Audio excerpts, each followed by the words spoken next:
but it's really important to be intentional about using that power to improve people's health.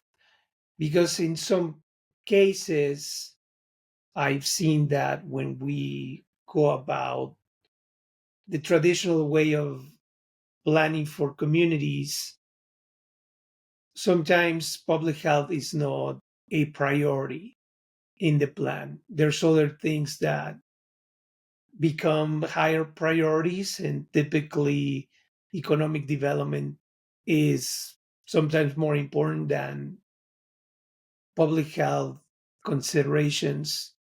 And I think once we can shift from acknowledging that public health can be achieved, I mean, positive health outcomes can be achieved through urban planning and community design, then our communities truly can be better places to live and thrive. Hey friends, welcome to Public Health Careers. I'm Omari Richins, founder of the Public Health Millennial and host of Public Health Careers. Join me as we dive deep into public health topics and career journeys. You'll hear diverse career stories, absorb professional development and career strategies to help you learn, navigate, and transform your public health journey. On today's episode, we have Miguel Angel Vazquez. Miguel is a health equity urban and regional planner at Riverside University Health System. He's an expert urban planner with 20 plus years of experience and a culture of health builder. Words that describe him are curious, creative, entrepreneurial, and action-oriented. He is intimately versed with land use, environmental planning, healthy communities, urban design, and community engagement. He conferred a Bachelor's of Arts in Urban Studies and Planning at California State University, Northridge. He is also a Bloomberg Fellow and current Master of Public Health student in Environmental Challenges at Johns Hopkins Bloomberg School of Public Health. In today's episode, you'll hear and learn more about the intersection of health equity, urban planning, and public health, how planning can be used as a tool for health equity, how being in the right places, meeting the right people, and acting on information that they give you can transform your life and your career, the importance of giving back to the younger generations who would lead this work in health equity and public health, and the importance of having passions outside of your career that really drive you forward, such as art, and much, much more. Be sure to hit that subscribe button and leave a review. Enjoy today's episode. Hi, my name is Miguel Angel Vazquez. I'm the Health Equity Urban and Regional Planner for the Riverside University Health System Public Health in Southern California. You're listening to Public Health Careers Podcast. Miguel, I'm so excited to have you on the show. Welcome back to the podcast, and I'm glad to have you on the show. It's my pleasure. This is fun, talking about public health. Exactly, and talking about your journey into public health, which we learned a little bit about when I had the National Public Health Week live, when you were talking about urban planning, built environment, and that interconnectedness in public health. So was very excited to have you on that panel and share expertise. And now I'm really excited to dig into your career journey, to how you got to where you are. But before we get into any of that, how do you identify and tell us a little bit about your personal background? Well, that is a loaded question in a sense that when you are asking me to identify myself, there's many different layers when it comes to identity. So the first one that comes to mind is probably my nationality or my heritage. I was born in Mexico City, so I'm Mexican. But the interesting thing when it comes to that piece of my identity is that about 2 years ago, I decided to do my DNA test, and I found that I'm from all over the place. I have, I would say, um, I have genes from that connect me to places like Africa and Europe, and obviously to the indigenous Americas, North America. So when it comes to that portion of identity, I do feel like I'm a person from the world. But if you want to have a label for me in that sense.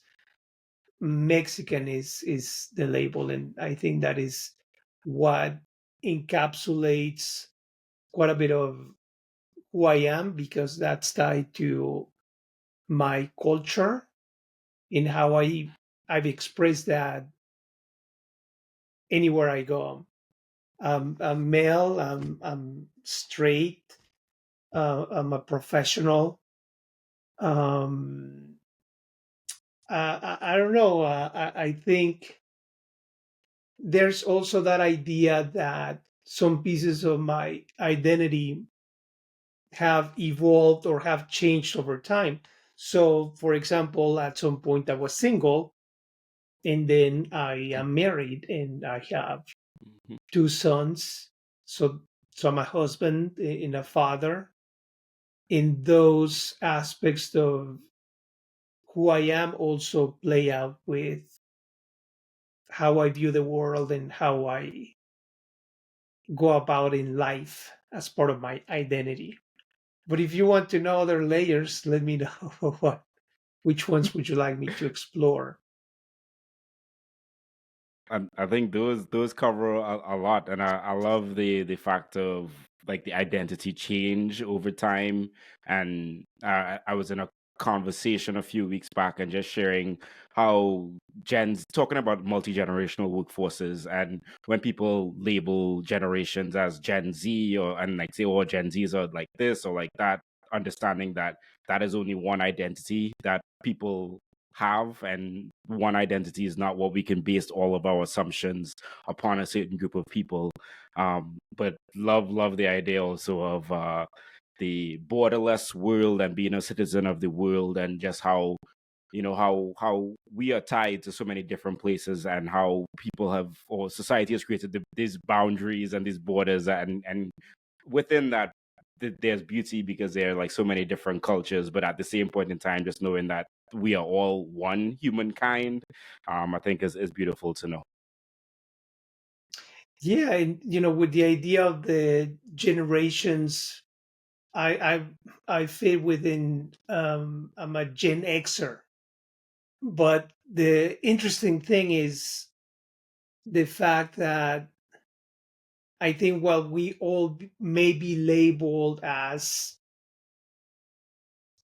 a type of a generation, it's bound to the idea of age, and we're not always the same age. We every day we Hmm. become somebody new when it comes to age, because we're aging, constantly aging. We may not see it, but in the large scheme of things, we age very rapidly.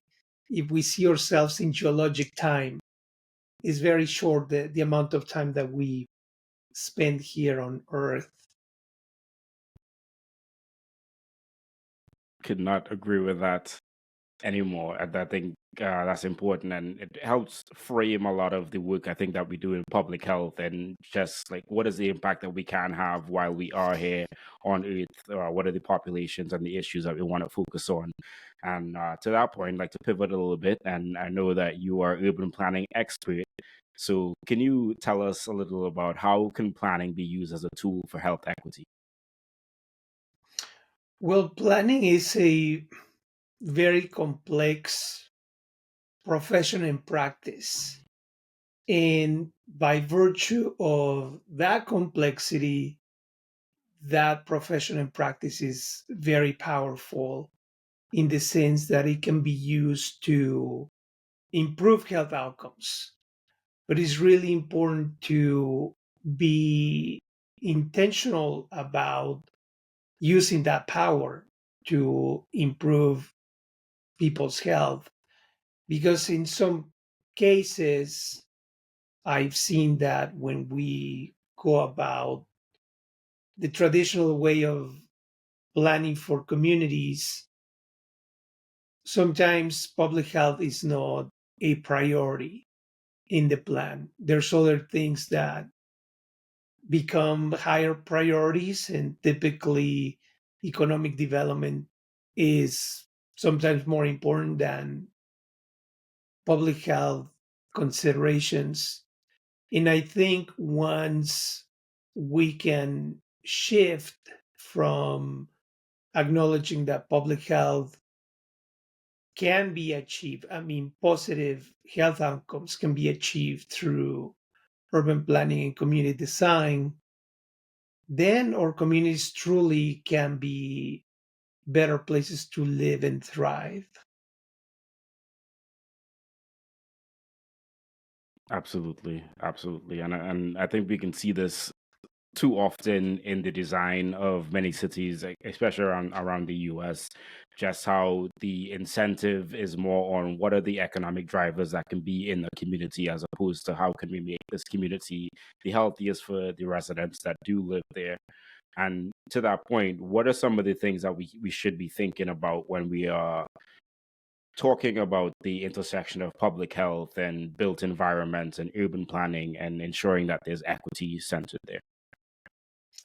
I think the most important thing to consider, if you perhaps, well, not you, but somebody, listening in who's interested in your question, I think it's really important to think when we plan how we can provide convenient access to opportunities for those people who live in a community where we are working on a redevelopment plan, or also when we're working on greenfield development, for brand new development.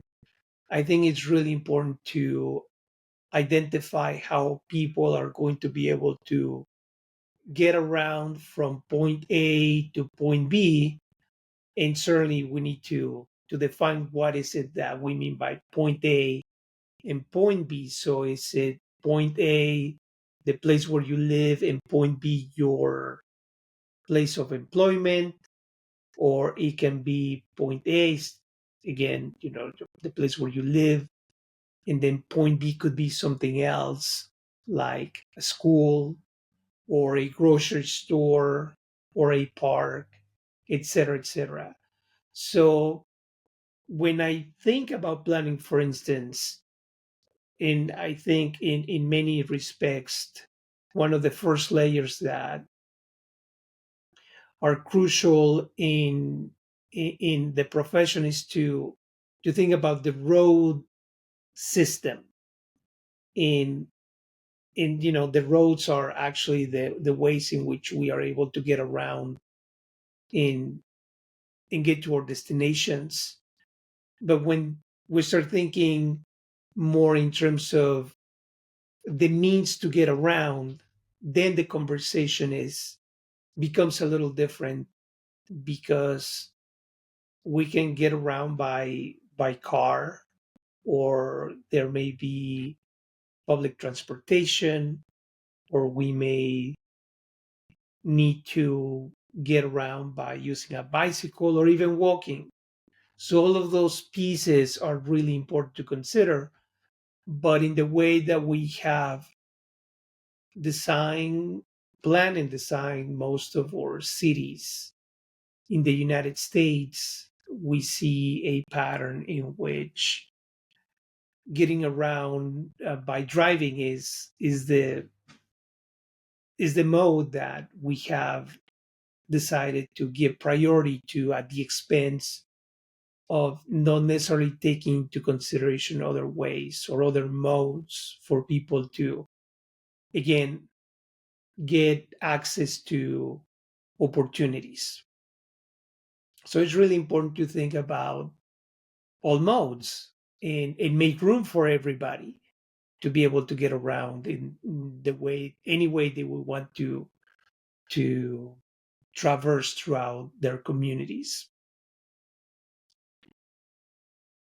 That's an important point to just understand that a car is not the only mode of transportation. And it might seem that way because that is how a lot of our infrastructure is. But considering that there are other ways to get around, get to point A to point B, and how do we think about what does that look like for residents and how can we create those those infrastructure and solutions, as you say, to like give them access to opportunity, whether that is for them to go to the grocery store, to go recreate, or to go to school.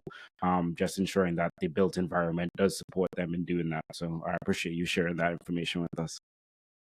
Yeah, and I'd like to make a point, I think, related to age. I think Hmm. sometimes, when I'm daydreaming or reflecting on my work, sometimes I think that the way that we plan or how we planned our communities are because communities are planned by adults and sometimes by able adults. And and I think because of that, we sometimes don't have the ability to put ourselves in the shoes or who we were at some point. We were children, and sometimes we don't think about how children could move around a place or a city that is safe and pleasant. I think sometimes we need to think outside of our present selves and envision ourselves of how we were. I mean, when if we're not adults who are planning, right? But how we were when we were kids, or how we may need to move around when we reach, um, um, you know, years in which we will be older. We may need a different way to get around, in our destinations also may change. So that those are part of the complexities that from time to time are hard to sort of grasp. But I think if we can make the effort to think really hard and find ways for everybody to move around again, I think we can improve our quality of life. And that makes a lot of sense. And just the appreciation that, like, not only the one viewpoint of the able bodied adult should be the viewpoint that we are building communities for. We should be thinking about how do the children interact with the community around them? How do the older adults interact with the community around them? And how can we create those access points and places and safe places for them to interact with the community? So I appreciate you bringing up that other nuanced point part of the conversation. So you are the immediate past president at the California Planning Roundtable. What is the importance of an organization like this? Well, the California Planning Roundtable is an affiliate of the American Planning Association's California chapter. It's an organization that has been around for about 40 years, and it was intended to be an organization of planners who would have a specific role of thinking about the most challenging issues that the planning profession in the state of California would be going through. And I believe it was one of the drivers for the creation of the California Planning Roundtable was the enactment of Proposition 13, which has to do with property taxes in California. And when that piece of legislation came into effect, it affected how cities and counties would be able to collect uh, taxes for their operations. It was a game changing piece of legislation that uh, had a significant impact on the financial health of cities and counties in our state. So as a result of that, this group was created, and planners were invited to be part of it, and they would be tasked to devise ways to address these sort of issues. When I joined the California Planning Roundtable, for example, one of the projects that I was instrumental in advancing along with many of my colleagues was to promote the idea of the integration of public health in planning. We created a healthy communities working group, and through that, we engaged in different conversations. We produced webinars. We published a document on the social determinants of health for planners. We collaborated at the time also with the California Governor's Office of Planning and Research to assist them in the update of the general plan guidelines, which at the time were going to be including for the first time a guidelines to develop a health element for the general plan. And in addition to that, when the environmental justice element was required, we were also involved in assisting OPR with the development of the guidelines for that chapter. So these examples illustrate the importance of having organizations of this type that can assist the planning profession in thinking in devising opportunities for or members from the American Planning Association to learn about emerging trends in also how to stay involved, and most importantly, we are here to be able to influence the profession. Influence in the sense that we want to be able to achieve what we've been discussing, which is to enhance the quality of life of our cities and in counties. A lot of great work being done there, and I'm glad that you brought the work back to just that y'all are coming together to solve the issues that are coming up for the planners. And I appreciate how the framing is also around like not just planning for planning's sake, but planning for like the wellness of the population, and seeing how you all can come together to benefit the health and wellness of those populations. Indeed, yeah, and we an important aspect of what we do is having a strong presence during our annual conference. I mean, the APA California chapter conference. Every Hmm. year we produce um, really good content for our sessions, and I think that's part of the value that we also add to our collaboration with the state chapter. And before we get more into your collegiate journey and your journey into urban planning and then public health, would love to hear, what does public health mean to you? Wow, that's a good question. That's the first time somebody asked me that question.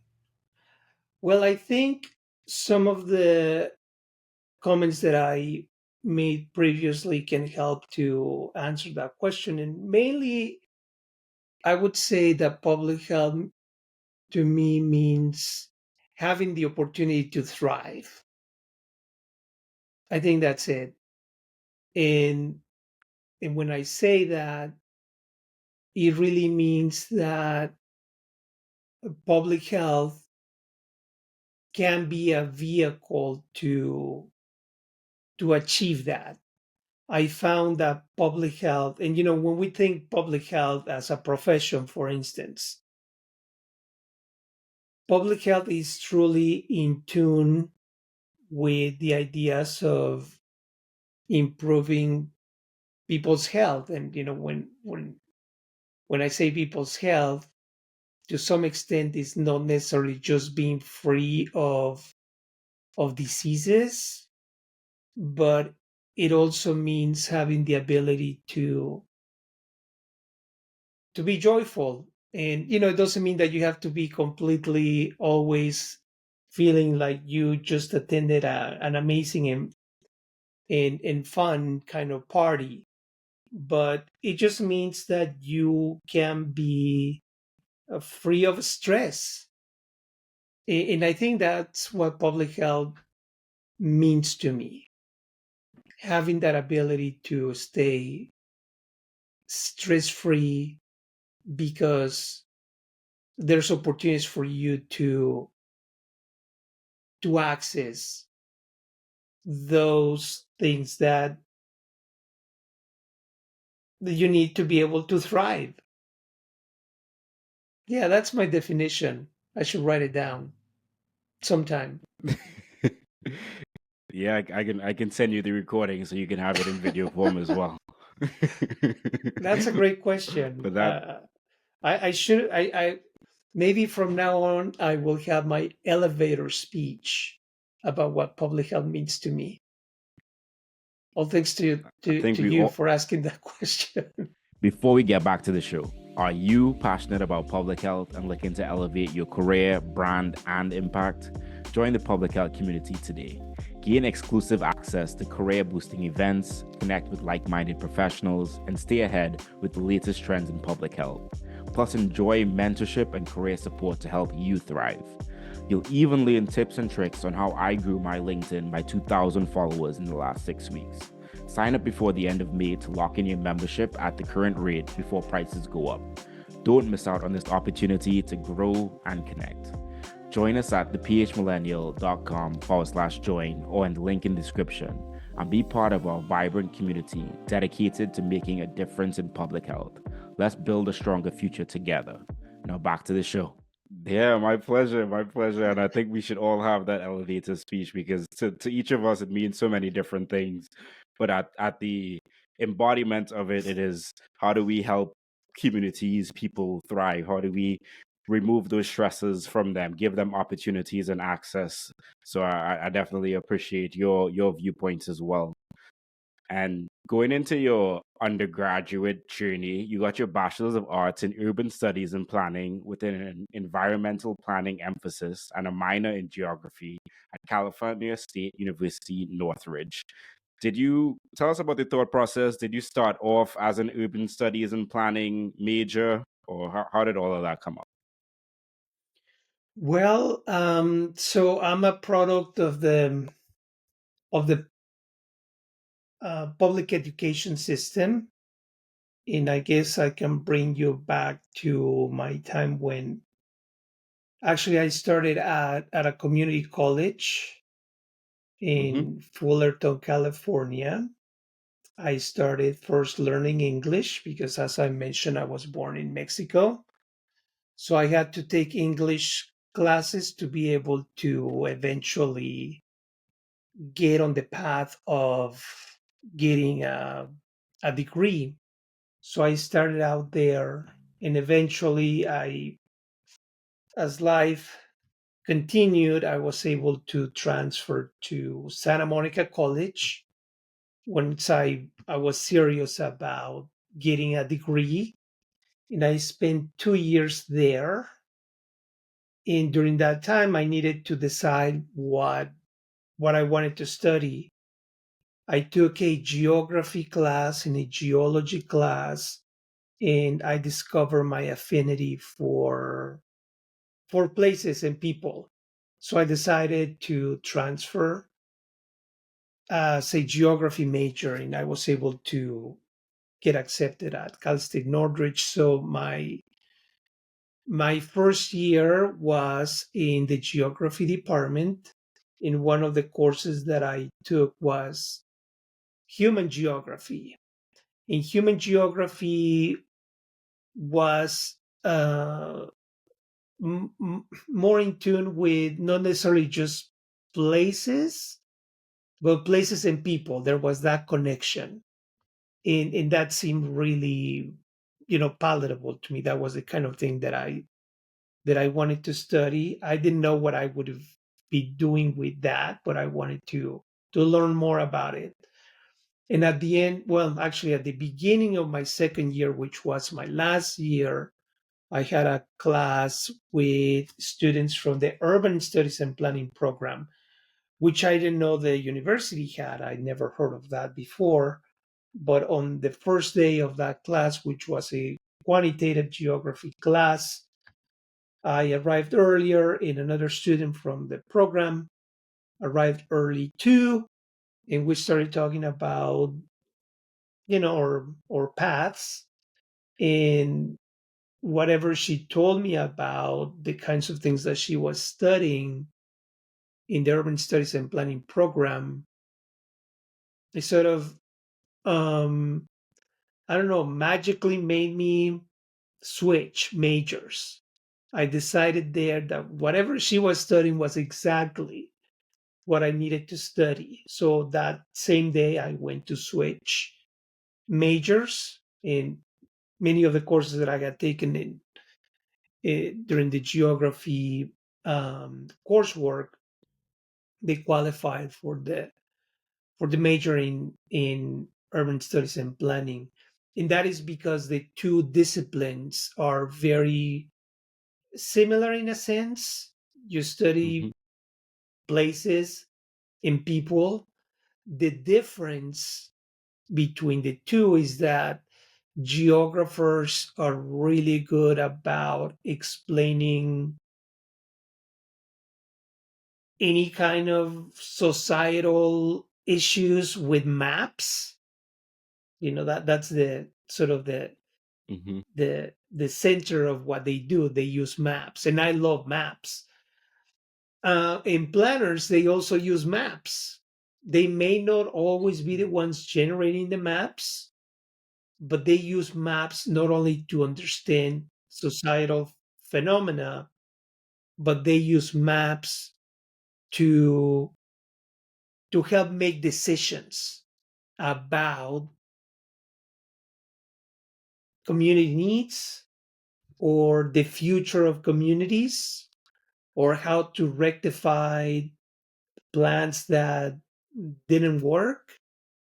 In that idea of being a profession that was dynamic was appealing to me, and that's why I switched, and that was one of the best decisions I've ever made, studying urban studies and planning. So that's the gist of it. Well, shout out to that girl that was in the class and was able to share I her know, experience right? and inspire you to She change your changed my major life that day. just with a Right, conversation, right. simple conversation. I was like, wow, I'm switching. Right now, I may still be, working on geographic information systems, making maps. Maybe I would be I don't know. I have no idea what would have been of me, if I stayed with geography. That I will never know. Right, right. Well, I'm glad that your path has led you to where you are right now, so we can talk about it. But I think that just highlights the importance of having conversations, getting exposed to new information, because you never know what piece of information is going to be the thing that really transforms or inspires or sparks something in you. And I think, like, to the point of like geography, you deal with maps, planning, you deal with maps. It's just different use cases for the maps, and just figuring that out for you seem to be the thing that really like lit you up. And also don't want to miss you highlighting you did go to community college. Shout out to you for being able to learn English and be able to show proficiency in English, and taking those steps to really go from community college and decide to take control of your path and go on to go get your undergrad degree. That's really awesome and commendable on you as well. Thank you. And were there any big takeaways that you had coming out of your undergrad experience? Yeah, and I can easily tell you what that was because that was also part of what influenced me to get to where I'm at. When I was on my yeah, on that second year, I had a class, and I can't remember the name of the class at the moment. I think it was, yeah, it was the class that required that I would write a paper to be able to graduate. It was like my senior project, if you will.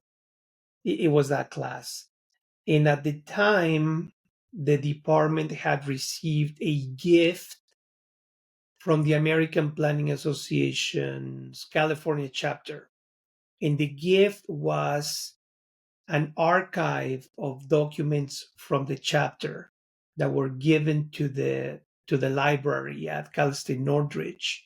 And part of the arrangement was that a group of students would use the archive to write their senior paper, and they would also be invited to present their paper at the annual conference. In that year was scheduled to be in Sacramento. So I was, I've been interested in history, and I thought that that would be a good way to sort of explore that interest in history. So I dove into the archive, and I came up with a paper that highlighted the evolution of city planning in the city of LA, the city of Los Angeles, from I think it was from 1949 to 1960. So that was my paper.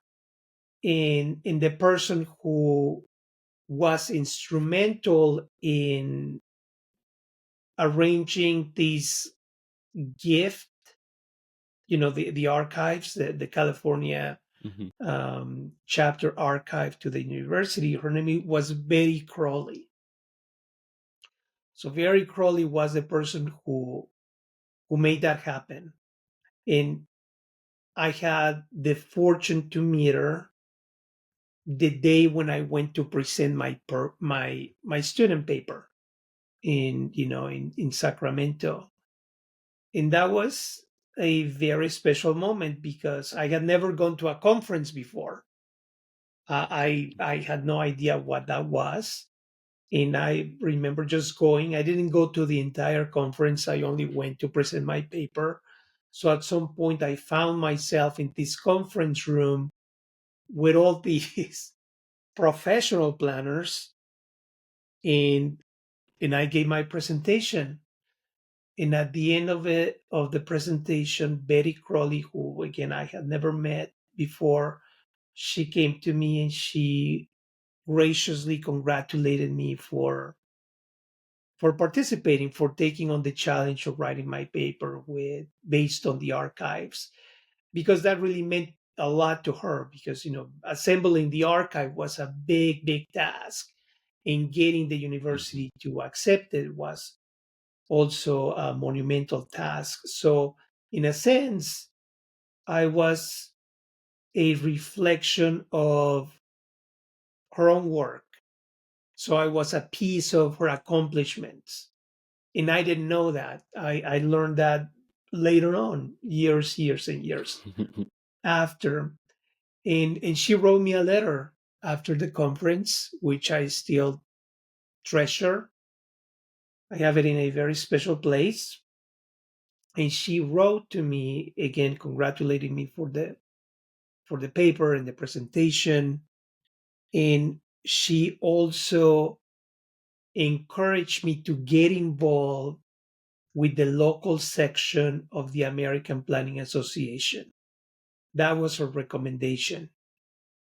And believe it or not, well, actually, you need to believe it because I followed that advice to the point that I was recently inducted to the College of Fellows of the American Institute of Certified Planners, which is the biggest recognition for any planner who is a member of the American Planning Association. and Betty Crowley was also a member of that organization. And one of the reasons why she was inducted is because of all the work that she did around the archives that I described. So it's all connected. That's a very beautiful story, and kudos to you for being able to put together that and present it in a way that allow her to say, "Hey, this I'm like proud of this work that this person has done," and to that I think like that just means so much because you really never know like how much you sharing, hey, thanks for doing this, or I'm glad that you're doing this with someone can really like help solidify their life or give them that little boost that they needed, or advice to your point of joining the APA and going forward from there. So that's awesome. And if those articles are available somewhere online, I would love to link to them so people can read that if they're interested as well. Yeah. I'll see if I may have a link to the paper that I mentioned, but I can also provide you a link to the archives at Season. But I wanted to also add that over the years we stayed connected, Betty and I, and she was always supportive and very kind to me. I think I learned from her the importance of reaching out to the younger generation. And I will say now that's the reason why I accepted the invitation to be here today, because I'm at the point of my career in which I'm moving into the levels when I need to actually function as a mentor and to look for ways to provide opportunities for younger planners to continue with with the meaningful work that we planners can do, especially again in improving health outcomes. So I wanted to add that it's important to acknowledge it. Well, thank you for coming on and sharing your story and your expertise. And I hope that future planners out there or people that have any interest in this definitely connect with you and reach out because you have a wealth of expertise, as we'll get to touch a little bit on today. Um, so after your undergrad degree, I will list out the three positions that you had, and then you kind of just walk us through that. So after you graduated, you were a staff analyst slash solid waste coordinator at Western Riverside Council of Governments. Then you became an associate planner at Hoggle, Ireland, and then you were the founder of artist, principal organizer, and project curator at Art Volupes. So tell us about those experiences.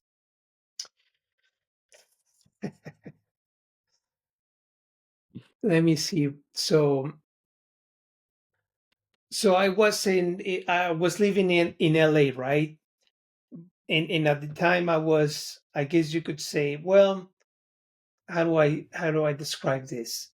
So when I went to Santa Monica College was also the time when I got married, and my wife and I decided that we would go to Riverside because that's where her family is after graduation. Once I completed my work at Season, so that's what we did.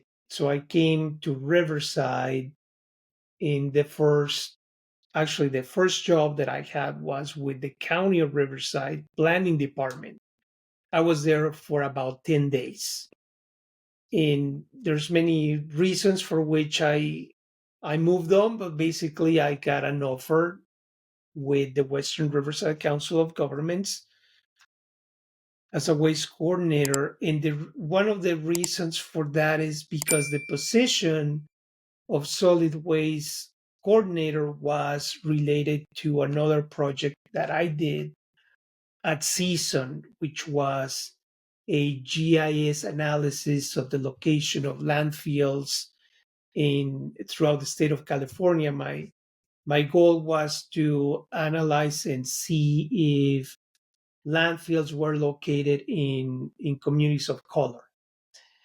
And that interest was very um, in close proximity to the job that I would be doing. So it was not necessarily what you would say the traditional role of city planning, but the type of work that I did then had to do with waste management, which is working on addressing how we deal with waste, with trash. It had to deal with the ideas of reuse, reduce, and recycling, and it had to do with also disposing of hazardous materials safely. And that was just an amazing experience. I had an opportunity to organize community cleanups and write rants. And yeah, that was my first experience in city government. While WRCOG is not an organization that has jurisdiction over any city or county, it is designed, or the way that it operates is to establish regional programs to create, I guess, what you would say, in a sense, community of scale to be able to think and operate at a regional scale. At the time, we had 14 jurisdictions, so that's how I got to learn, I guess, the geography of the place where I was living then in Riverside. And that was just an amazing opportunity. But it was a grant funded opportunity. So when the grant ended, I had to move on, and I was able to get employment with a consulting firm, Whole Ireland, and I started there as a planning technician.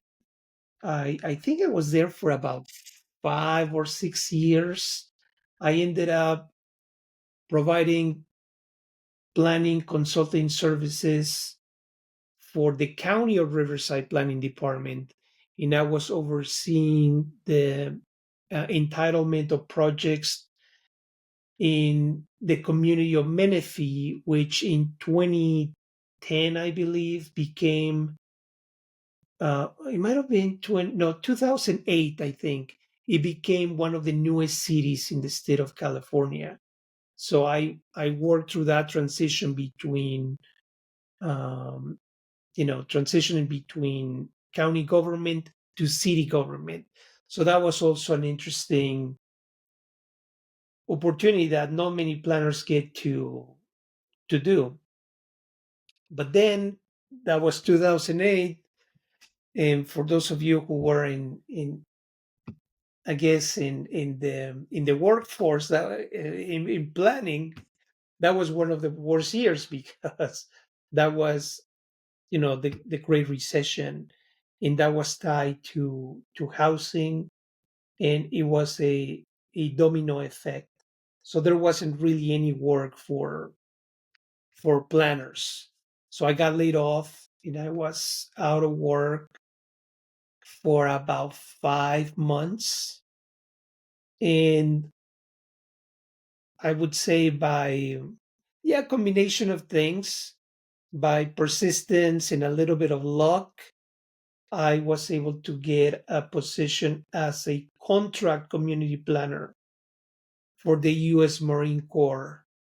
And I spent there about 2 years. But let me backtrack a little bit to Art Willops.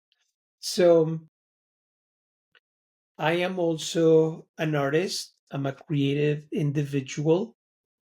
Although I don't have a degree in art, to be an artist, you don't have to have that. You can you can use art to express your ideas in your thinking. So for me, I was at some point in my life interested in using art to express my profession, which was um, urban planning. So I couldn't really express that through my work because that was usually planners that they don't get to work on using art to teach planning. So I created my own path, but that was done while I was working as a consultant, but on my own time. So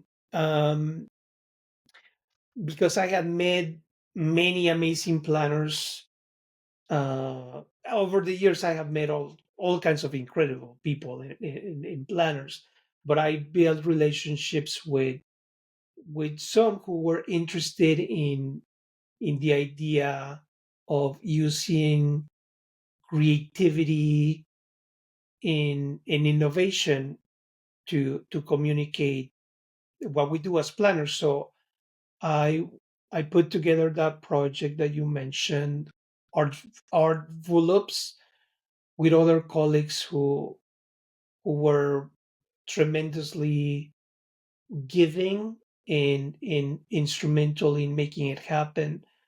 We were able to assemble a collective of um, I think we ended up with 15 planners and 15 artists. And all this was done, they just did it because they believed in the project. We didn't have any budget to do it, but everyone was very excited about the idea and the collaboration. And we ended up with 15 works of art that depicted planning concepts. And the collection was exhibited throughout different places in Riverside County.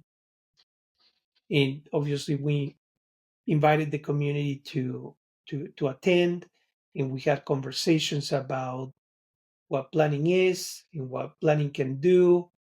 And I remember one of the topics was actually public health. It was explored by a team of an artist and a planner.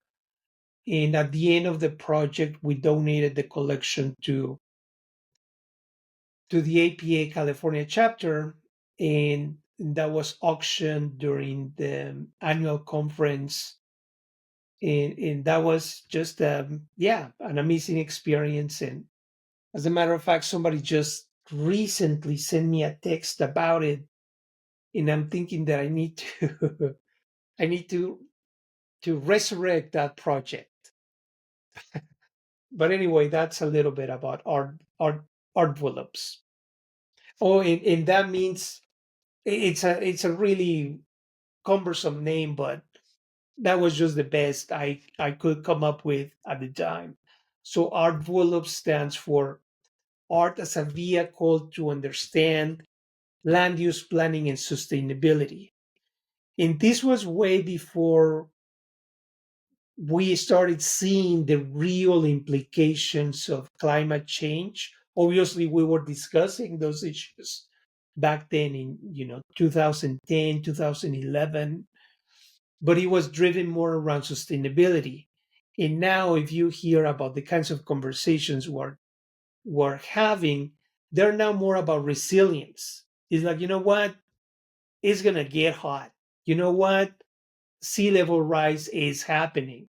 You know what? There's going to be storms that are going to be more violent. So preparedness instead of curbing. And I know we're trying to curb emissions and to change the trajectory of climate change, but the conversations are different and they're more urgent. So for me, personally, having participated in that project that was intended to have an understanding about the idea of sustainability and seeing where we're at today, uh, to me, it's sort of like it gives me a baseline for how the conversations have evolved, uh, not only locally but even globally.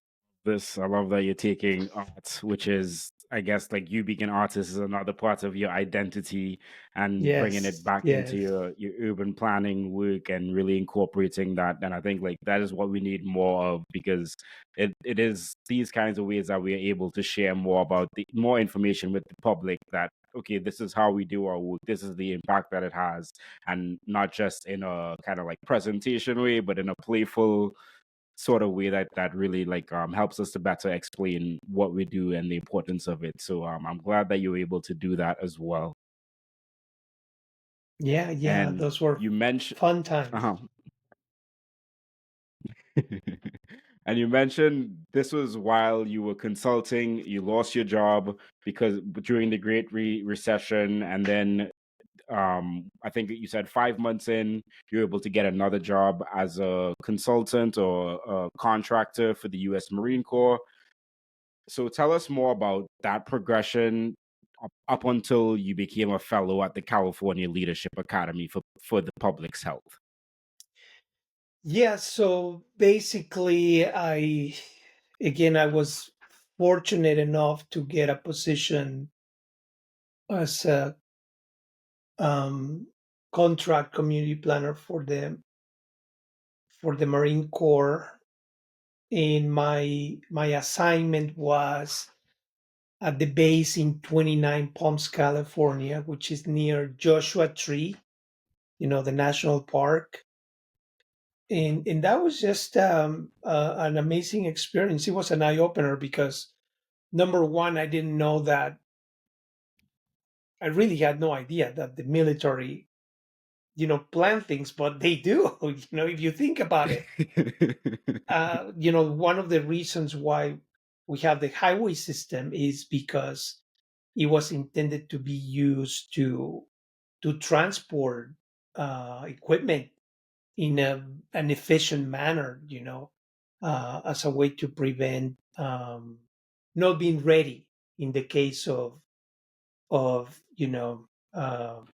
military conflict.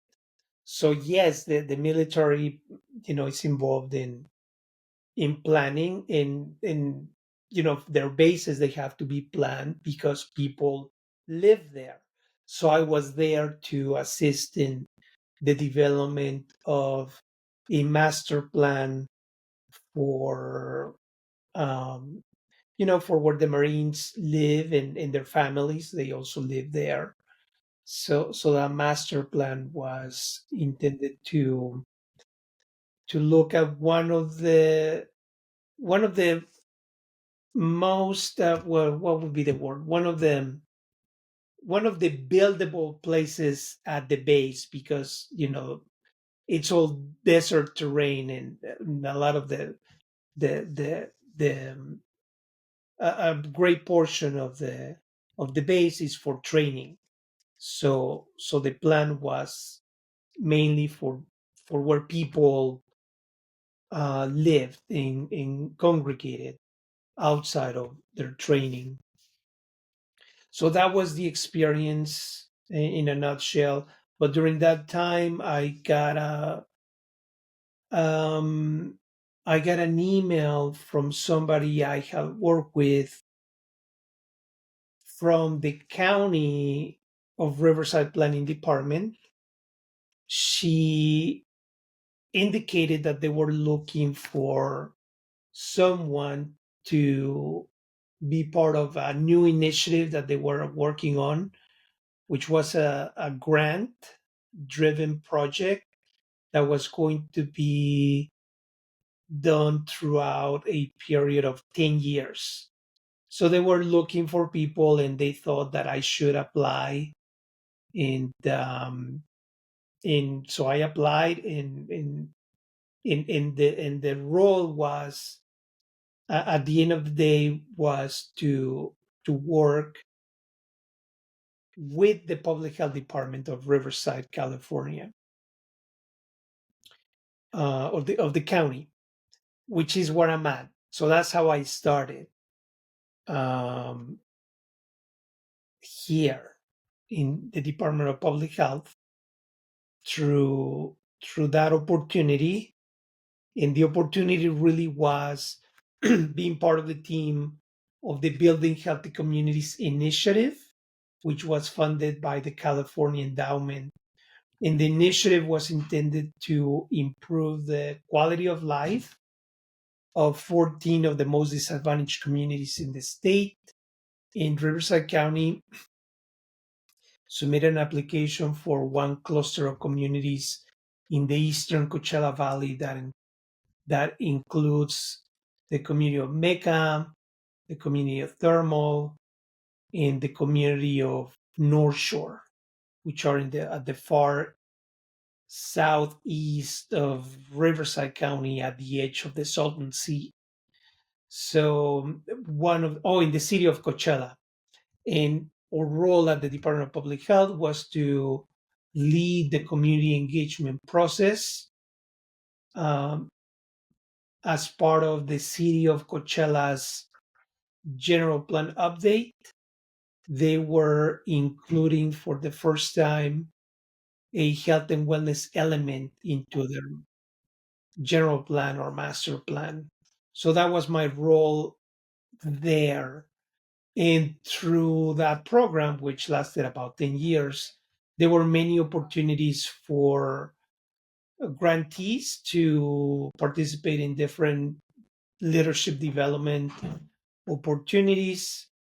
And I was invited to be a part of a cohort of a newly established leadership academy, which is the California Leadership Academy for the Public Health. So we were a cohort of 4 individuals. I still run into 2 of them from time to time. One of them is now the community development director for the city of Coachella, and together we conceived the development of a neighborhood leadership academy. I think that was the title. But the idea was to create planning modules for community members to learn how the city operates, and obviously to provide an opportunity so they could know how planning works and how planning can assist in improving health outcomes. So that's kind of how I got into the California Leadership Academy for the Public Health. That's awesome, awesome experience, and it seems like you still have a lot of those connections to this day. So throughout your journey, we've kind of like spoken about it, but I want to ask you explicitly because there's a connection between urban planning and public health.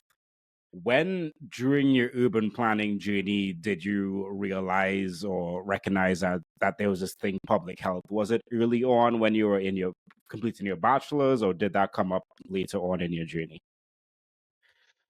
Well, they were the very first time I saw that connection was actually in in one of my first geography classes. And the Mm. professor, his name was Dr. William Bowen. He was teaching. I can't remember the name of the class, but You don't have to. basically the class was not necessarily a class in which you have to memorize things. It was more of an exploration of how you can use geography in maps to understand phenomena. Mm. And he showed, uh, and at the time I didn't really, probably he said the word, but I was green. He showed a set of epidemiological maps, and the maps show the um, the expansion of the HIV epidemic in the city of LA over a period of 5 years. So you start with one dot when one case is reported, right? And I can remember Hmm. exactly the numbers, but just to kind of give you an idea. So there's you see one map with one dot, and that dot means 1 or 10 cases, right? And then you show another map, the same map, but now it's, I don't know, 5 months into it, and now you see the bubble getting bigger. The dot is bigger now. There's 100 cases, and then he continued to show a series of maps in which the dot of the bubble kept getting bigger and bigger and bigger. And that was just like, okay, that is pretty amazing, right? But at the time, I didn't see it for the value that for that was supposed to represent. I was just learning about that Right. connection. Right. If we move, so that was back in 2000, in the year 2000, yeah. No, no, that was in 1998, 99, something like that. Um, Mm-hmm.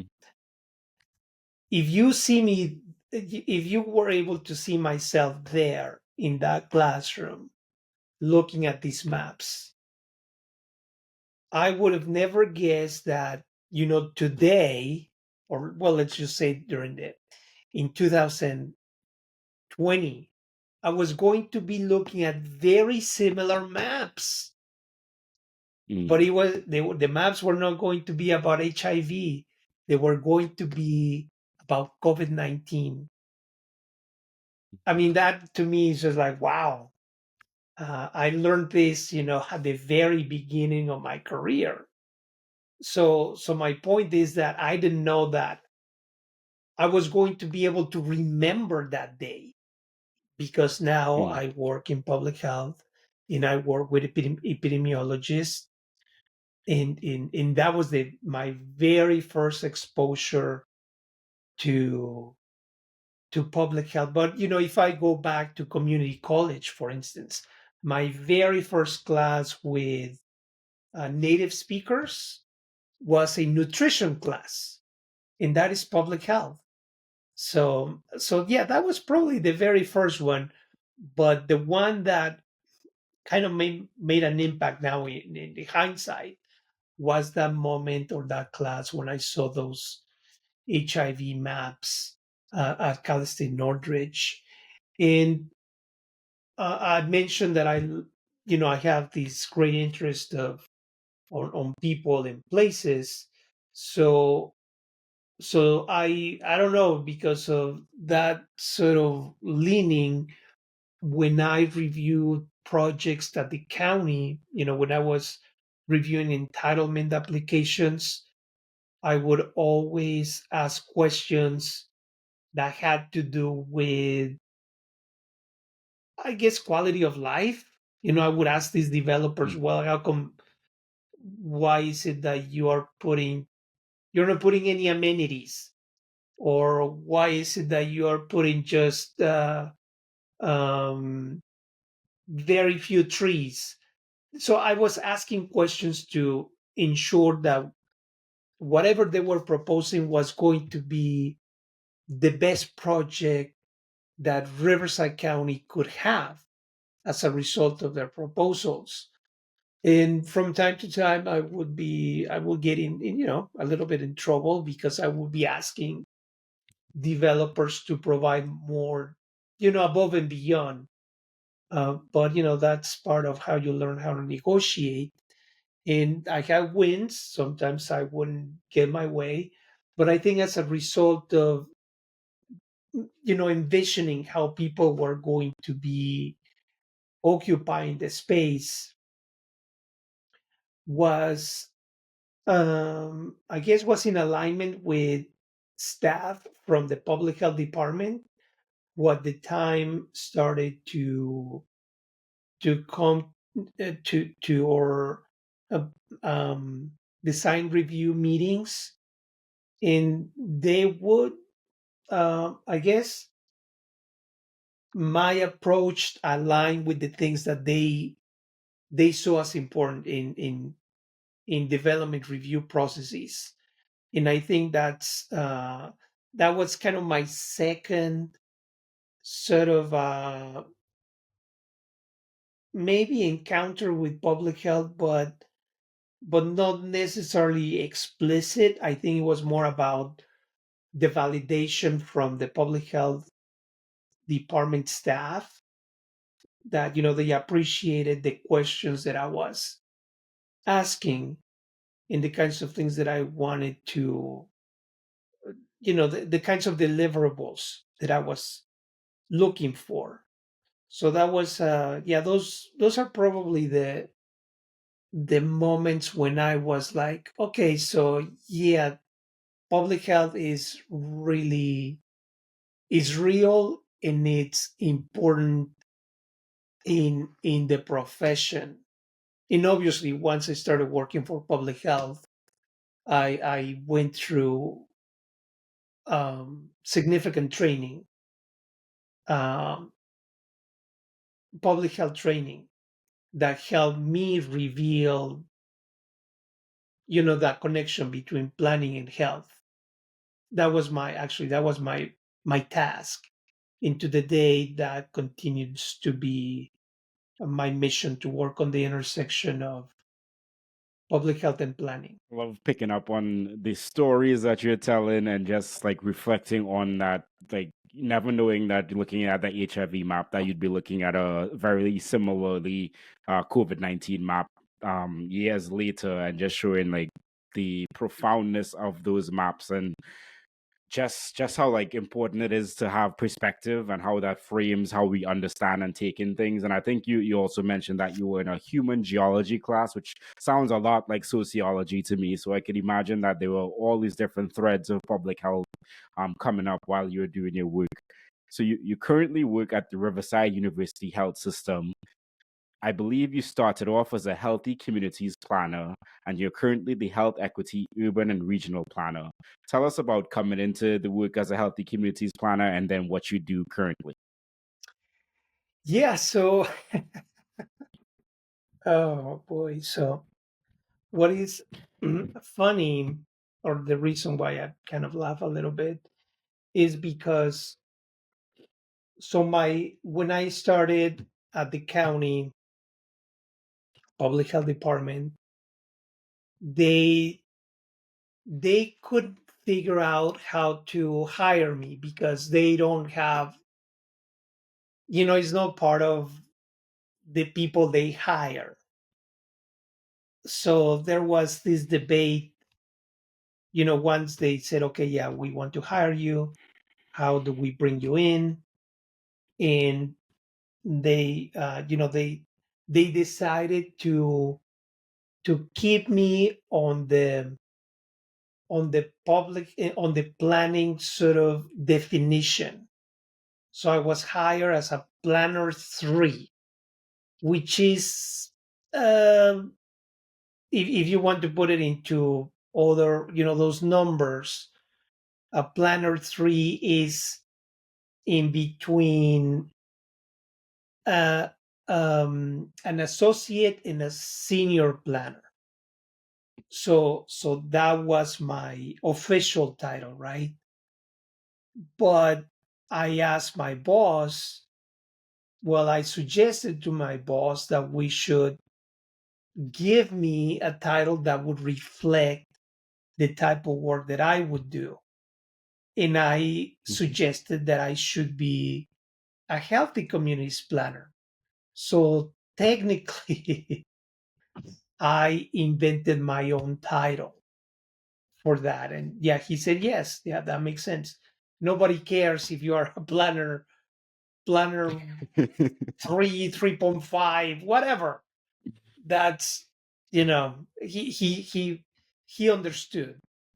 So Mhm. I pretty much, yeah, created my own role in in in my position.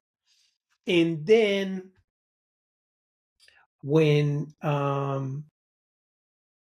I was I was housed within the Department of Public Health in the injury prevention branch. And after the pandemic, well, around 2020, let's see, we're in 2024. I think in 2022, I was moved to the epidemiology branch. So now that's where I'm at. In the branch, when around the time when I moved, started working on initiatives related to health equity. So when I made that transition, because equity now was going to be part of my my mission, I asked to change the title to Health Equity Urban and Regional Planner. So urban and regional planner still is, the the planning department's um, identification, but it is important to me to be able to let people know what kind of planner I am, what's my deal kind of thing.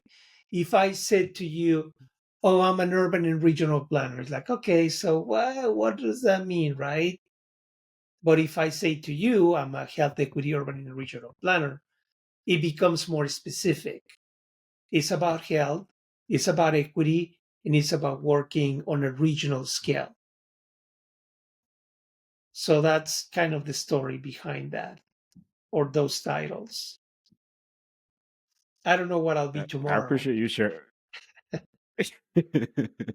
I'm sure there'll be health in some form in the title that you have tomorrow, but just highlights in like the importance of um how a title might mean much to the organization.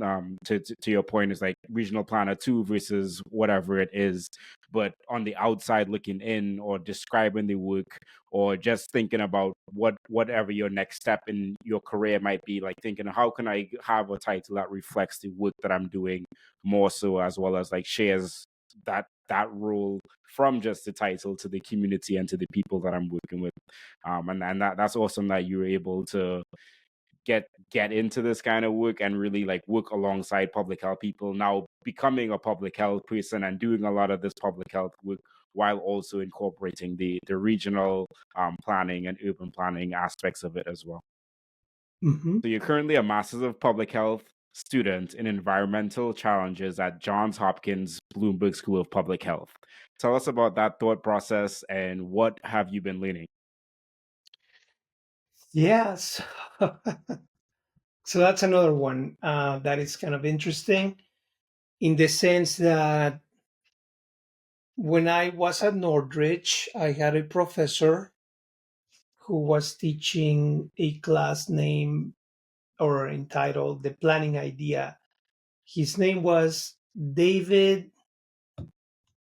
Oh my gosh, I can't remember his last name anymore. Anyway, he was an amazing thinker, and he was just brilliant. I mean, I admired that professor. And one of the things that he said in one class was like, always be sure to pursue higher education, meaning more than getting a bachelor's degree. And that sort of stayed with me, because I admire him, and that was his recommendation. He said, always remember to continue to pursue higher education. But that premise is not an easy one because you need money and you need time. Even if you have the Mhm. desire, but if you don't have, the resources to do that, it's going to be more difficult.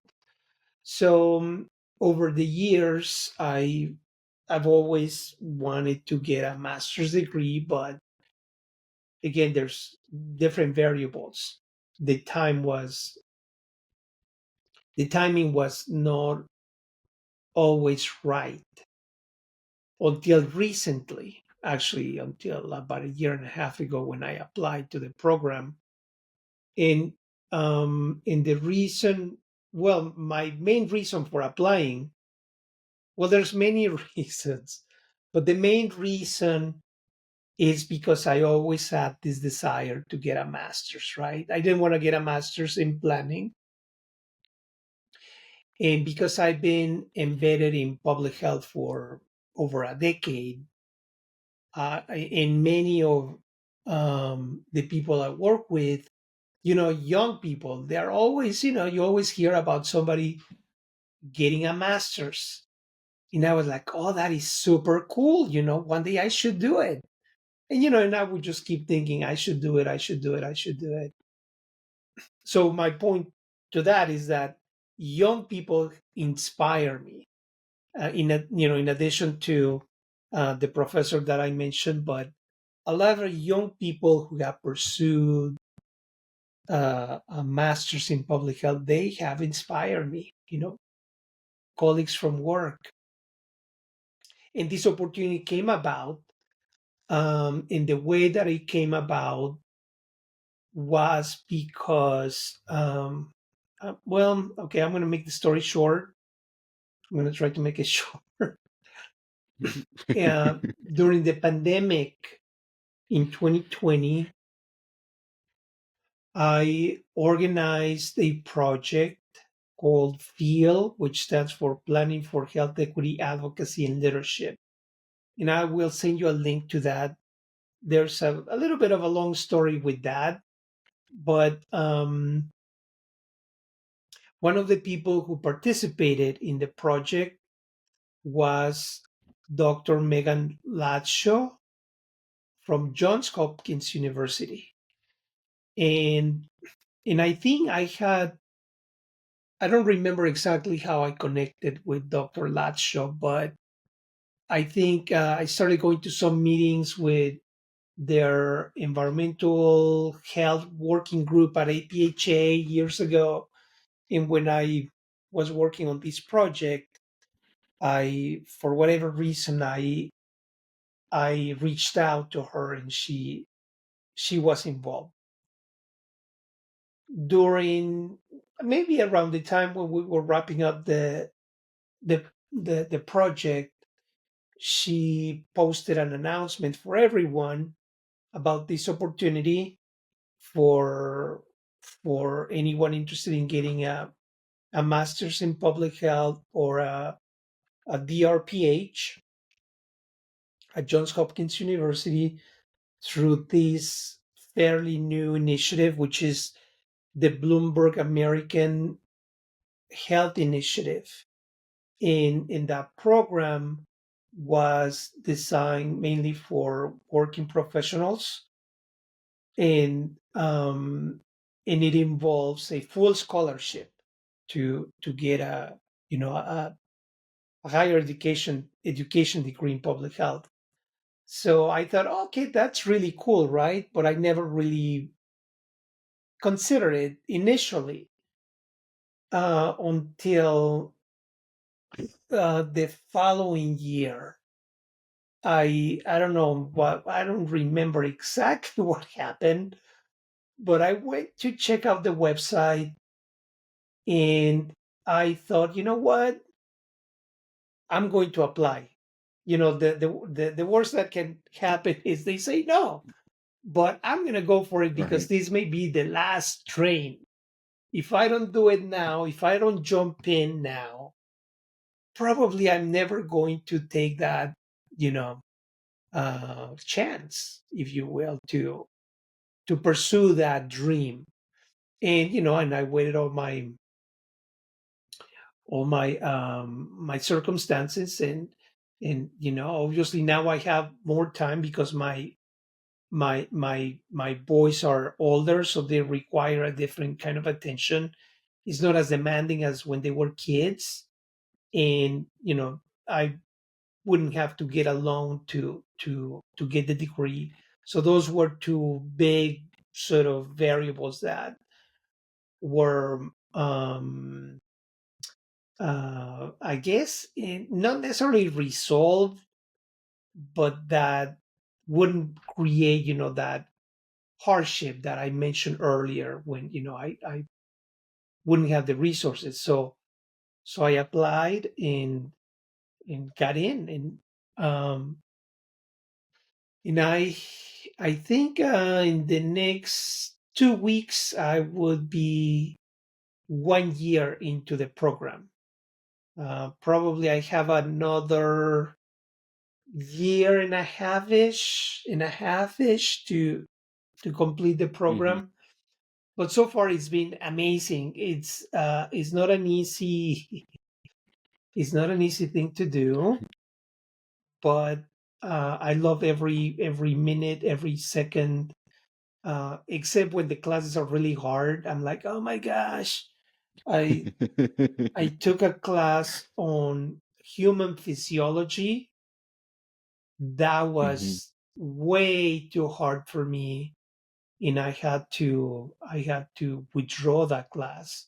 It was, you know, um, something I couldn't handle. Nevertheless, the kinds of things that I learned were absolutely amazing, and I'm just very glad that I took the course. But you have to demonstrate proficiency by taking a test, and I was not performing well. So you have to kind of make decisions as to what your best course of action is when you know your realities and your capacity. And for that particular one, I had to say, I don't think I can do this one. So I'm going to try another class to fulfill my biology requirement, and we'll see how I'll do. But so far, I've been doing well. I've been performing, as required. The epidemiological inference was tough, but I was able to make it through. I have a couple biostatistics that I have to take soon, and I'm ready. I'm prepared. I know what I need to do to be able to do well with those harder classes. But yeah, it's an amazing program. So anyone listening in, I would highly recommend that you look into that program because it's one of a kind, really. So um, I again, the worst thing that could happen is that you don't get selected. But the only way to find out is by applying. So so that's kind of my story with that. Well, credit to you for taking the leap and the chance to apply and then getting in and then taking on the classes, as well as I appreciate the transparency on one of the classes being hard and having to withdraw from it, because that, and I think, like, to your point of like understanding your reality is something that people should always be reflecting on. What is my reality right now, and what are the next best steps that I can take so that I can ensure that I'm successful, and whatever successful looks like to you, going forward in your public health career. So kudos to you, and I look forward to seeing all the progress and what comes from Thank this. you. You're most welcome. And now moving us on to the Furious Five, the last five questions that I ask all guests. Number one, what advice would you give to a student trying to pursue a career in public health? I think a student looking into public health, the advice that I would give is to always keep in mind that public health is all about community service, and that can be extremely rewarding. However, going into public health can also be sometimes frustrating because it's a complex field, it is challenging, but at the end of the day, it's about working or using our energies and our capabilities for the public good. So my advice in a nutshell is to always keep that in mind, that you will always find reward by working on improving people's health, no matter what you do. Number two, if you were talking to someone wanting to get into your position, what advice would you give them? I would say that getting into my position or any other position, I would say it's important to keep in mind that we should always stay humble. And what I'm trying to say with that is that from time to time, you may not be able to get into the exact position that you want, and you have to actually accept what's in front of you, because that in itself is an opportunity or a building block to do the kinds of things that you want to do. And you will find along the way people, opportunities, and resources to help you build the career that you envision. And sometimes you may have to work outside your traditional daily duties to be able to build that vision that you have for yourself. And I think a good example is the story that I share about working with artists in planners, because that was, I mean, to the day is not necessarily a type of role that has a lot of demand or that actually exists. So uh, take every opportunity as a building block for what's to come. Number three, what's something you're working on improving in your life right now? I just realized that I need to start reading books, and it doesn't mean that I don't read regularly.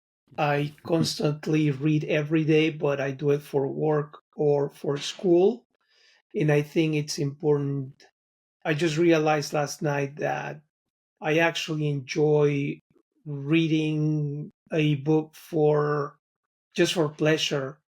About a year ago, I bought a book called Your Brain on Art, and that is just a fascinating book that goes into how art affects your brain, and it goes into the neuroscience of why the arts are so important in our lives. And it's related to community development and in improving health.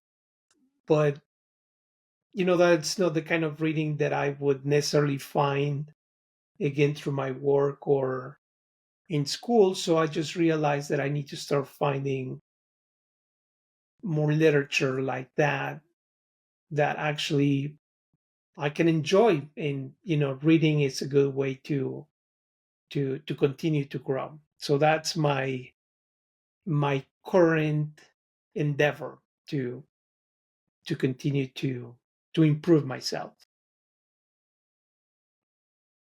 Number four, professionally, do you recommend anything?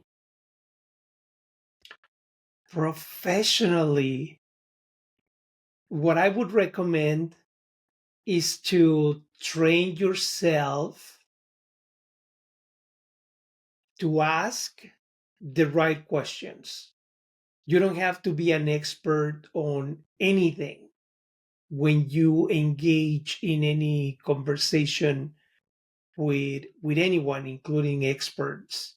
But if you have the ability to be curious and ask the right questions, then you can find yourself engaging in very lively conversations with people who you may think you don't have anything common with, or that they may be more knowledgeable than you are. But most importantly, having that ability of asking the right questions. And when I say the right questions, is because it takes a little bit of a skill to be able to identify what that means. And it really means going to the point and to challenging others with the questions that sometimes we're afraid to ask. For myself, that has been a very useful skill, and I would highly recommend anyone to learn how to not just how to ask the right questions, but to have the courage to ask a question. That takes sometimes a little bit of an effort. So that would be my advice. And then number 5, last but not least, if there was one piece of advice you'd give to your younger self, what would that be? Patience. I think sometimes I wanted to rush in and skip steps, and that just created frustration, and I think it created times when I would feel discouraged until I realized that I needed to live in the moment and to value the things that I had at the moment and to have patience, because again, doing the kinds of things that I was doing were building blocks for who I am today. So when I was young, I didn't know those things. And I think if I knew them, I think I would have been a little more chill about how I lived my life. I think I would have been less stressed and happier. And, that's the purpose of public health, to be able to create environments in which we can be less stressed and happier. So, so there you go, Miguel. That's what you should have done. Younger Miguel. Well, I'm Miguel, gonna write that that down. was a I hope you do. That was a great way to close off the conversation, and I think great advice to anyone out there reflecting and just being patient in your journey, and being present and appreciative for the things that we do have.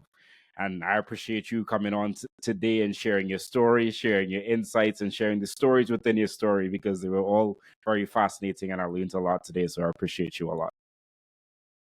Thank you so much, Omar. It was a true honor being able to be invited to share here with you in your audience. Absolutely, and it surely will not be the last time.